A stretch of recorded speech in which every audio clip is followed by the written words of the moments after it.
여러분 안녕하십니까? 코로나19 신종 폐렴 이 전염병이 온 세계를 놀라게 하고 있습니다. 그리고 많은 전문가들의 이야기는 이것은 금년에 끝날 일이 아니다. 그렇게 얘기합니다.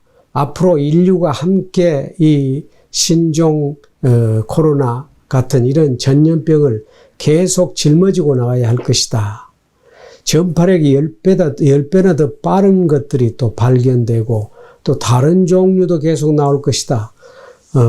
백신도 발견되고 예방접종도 하겠지만은 어차피 우리가 이 코로나 후에 옛날로 돌아가려고 노력하는 것을 포기하는 게 좋다. 그런 이야기들을 많이 합니다.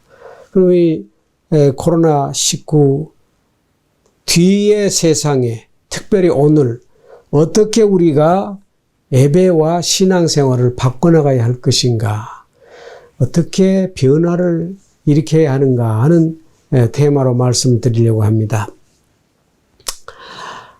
성경에 보면 교회의 본질이 무엇인가, 교회의 본질의 형태가 무엇인가 하는 것을 자세히 말하고 있습니다. 성령이 임하신 다음에 교회가 탄생됐습니다. 그 교회 탄생된 다음에 이렇게 얘기하고 있습니다. 사람들은 사도들의 가르침에 몰두하면서 서로 사귀는 일과, 교회 본질은 사귀는 일, 교제라는 것입니다. 빵을 떼고 기도에 힘썼다. 교제하고 같이 식사도 나누고 그리고 기도하는 일에 전념했다. 사도들을 통해서 놀라운 기적과 표적이 많이 일어났다. 믿는 사람들이 함께 모여서 공동으로 소유를 나누면서 재산과 소유분을 팔아서 가난한 사람들을 돌보고 한 마음으로 날마다 모여 집집이 돌아가면서 빵을 떼고 순전한 마음으로 음식을 먹고 하나님을 찬양하였다. 그래서 그들은 모든 사람들의 호감을 받았다. 구원을 받는 사람들이 날마다 더하여졌다. 이렇게 말합니다. 이것이 교회의 본질이 겉으로 나타난 형태입니다. 가장 처음에 나타난 교회를 신학자들은 에덴 동산에서 아담과 하와가 함께 하나님을 예배하고 모인 가정교회가 가장 첫 모델의 교회라 그렇게 말합니다. 그래서 교회의 본질은 가정인 거죠. 가장 기본 단위는 가정인 것입니다. 그리고 성령이 임한 다음에 성령 충만 받아서 믿기 시작한 사람들이 모인 것도 가정을 중심해서 모였다고 하는 것입니다.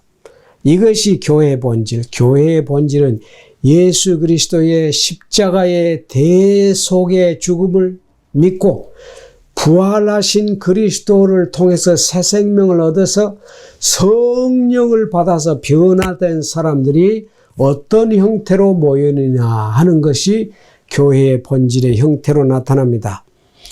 이 코로나 신종 폐렴이 일반화되고 우리가 이것과 함께 살아야 하는 새로운 시대에 있어서는 첫째로 대형 교회 중심의 예배에서 가정교회로 바꿔진다고 하는 것이 우리가 피할 수 없는 상황입니다. 사실 초대교회는 가정 중심한 교회들, 소그룹 중심한 교회들이 예루살렘에 가득 모였습니다. 그 모임들이 또 전체적인 예루살렘 교회가 된 것들이죠. 그런데 이것이 대형 캐시드럴을 중심한 교회가 된 것은 4세기부터입니다. 4세기. 그때 콘스탄틴이 교회를 공인하고 난 다음에 이 국교가처럼 된 다음에 이제 대형으로 건물을 짓고 모이기 시작한 건데 그때 잃어버린 것이 생명력입니다. 전도의 열정, 교제의 사랑의 열정 이런 것들 다 잃어버리고 형식화돼서 교회가 타락하기 시작한 겁니다. 이 코로나19 팬데믹을 중심해서 이걸 통해서 하나님이 우리에게 근본적으로 교회의 본질을 되찾아라. 하는 메시지를 주시고 계신 것이 아닌가 그런 생각을 합니다. 그래서 이건 나쁜 것이 아니고 교회의 본질의 형태로 전도와 양육과 교제의 기본 모델이 가정과 소그룹 교회라고 하는 걸 생각할 때 감사를 드리지 아니할 수가 없습니다. 두 번째는 큰 콘서트 예배에서 이제 아카펠라 예배로 바뀌어 가야 한다 하는 생각을 합니다.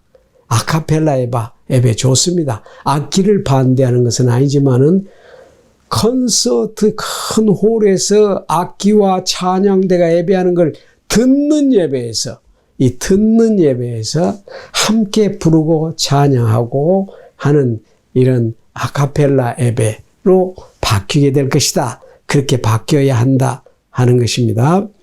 이것도 좋은 일이라고 생각합니다. 세 번째는 큰 홀 예배당 중심에서 이제는 온라인 셀그룹 클러스터 예배로 바뀌어질 것이다. 제가 우리 한국말로 표현할 길이 없어서 이 온라인도 이게 용어고 온라인 아시죠?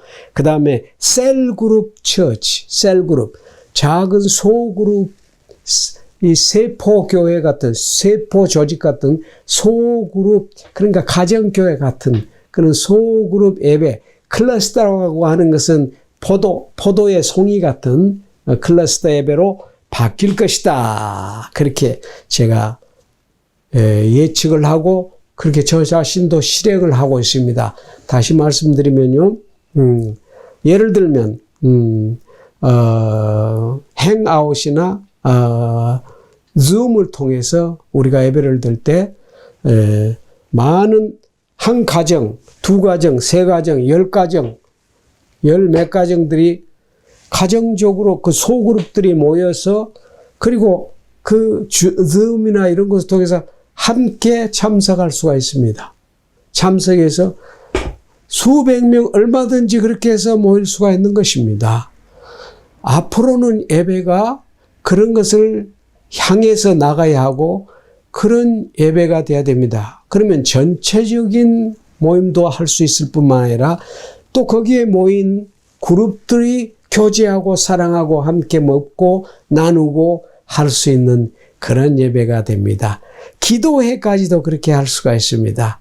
우리가 지금 드리고 있는 기도회가 하나 있는데 철학 기도를 그렇게 할 때 얼마나 축복받은 있는지 필요하면 언제든지 한번 공개할 수도 있습니다.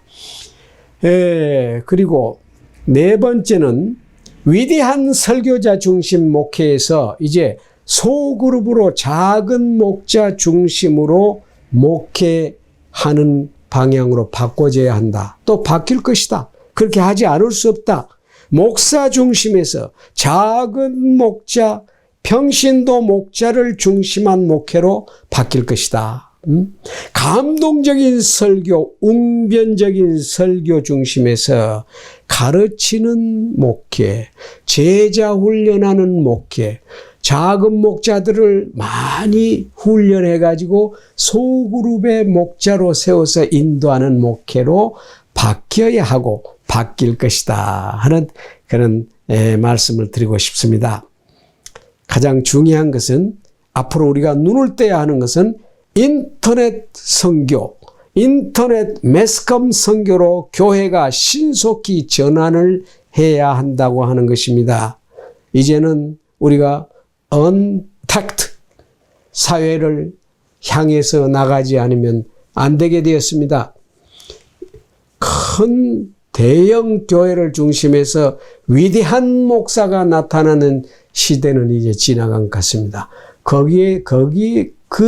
그것이 우리에게 주는 폐해가 또 많이 있었습니다. 많이 세속화가 되고, 너무 기업화가 되고, 너무 물질화가 되고, 너무 영웅화가 되고, 헌신하고 십자가를 지고 작은 산골, 작은 빈민가로 들어가는 일들은 아주 적었습니다. 그러나 이제 목자들이 그런 곳으로 찾아가야 하는 때가 되지 않았나 그렇게 생각합니다. 그러면서도 동시에 우리가 전 세계로 퍼져나갈 수 있는 길을 만들어야 된다는 것입니다.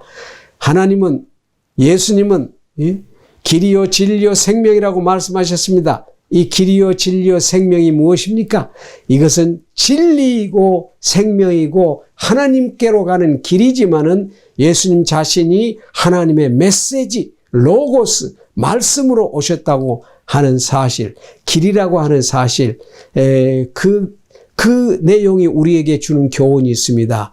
온 세상 땅끝까지 복음을 전하려고 하려면 그까지 길이 열려야 되는데 인터넷이 길이지 않습니까? 인터넷이. 여기에 우리가 그리스도이신 메시지, 말씀을 우리가 그 길을 통해서 가지고 간다고 하면은 초대교회 때 온 세상에 길이 열려서 복음이 일순간에 전 세계에 퍼져나갈 수 있었던 것처럼 오늘 이 시대에 초대교회의 부흥이 다시 일어날 것을 믿습니다. 사랑하는 목자들, 동역자들이여, 성도들이여, 이제는 빈민촌으로, 이제는 전 세계로 어떤 방법을 통해서도 공산권으로 아니면 또 문화가 전혀 다른 곳으로 우리가 함께 나가야 할 것으로 믿습니다. 할렐루야.